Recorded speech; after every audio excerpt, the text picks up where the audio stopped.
Ibn Habib, l'auteur qui a raconté l'histoire dans le livre Uqal al-Majanin, raconte qu'un homme qui avait beaucoup souffert à cause des femmes avait juré de ne se marier qu'après avoir consulté 100 hommes. Il consulta 99 hommes et il n'en resta qu'un seul. Il chercha le 100e et rencontra un fou qui avait mis autour du cou un collier en os, noirci son visage et monté une canne en guise de cheval. Il le salua et lui dit « Je veux te poser une question et j'espère que tu me répondras. » Il lui dit « Très bien, pose les questions que tu veux, mais ne me pose pas des questions de ce qui ne te regarde pas. » Et lui dit « D'accord. » Il dit « J'ai enduré toutes sortes de peines à cause des femmes. J'ai juré de ne pas me marier avant de consulter 100 hommes, et tu es le 100e. Quel conseil peux-tu me donner ?» Et il répondit « Sache que les femmes sont de 3 sortes. Une en ta faveur, une en ta défaveur, et une qui n'est ni en ta faveur ni en ta défaveur.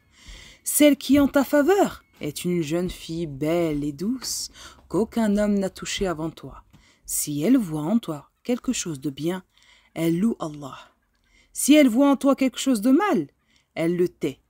La femme qui est en ta défaveur est celle qui a eu un enfant de quelqu'un d'autre que toi. Elle te gratte ton argent et elle le dépense pour son enfant. Quoi que tu fasses pour la rendre heureuse, elle ne te remerciera pas. La femme qui n'est ni en ta faveur ni en ta défaveur est celle qui était mariée avec quelqu'un avant toi. Si elle voit en toi quelque chose de bon, elle dit « c'est ce que je veux ». Si elle voit en toi quelque chose de mal, elle regrette son ex-mari. Tels sont les états des femmes. Je te l'ai expliqué, ne l'oublie pas. Et si tu veux te marier, choisis la meilleure d'entre elles. Sinon, abstiens-toi de te marier.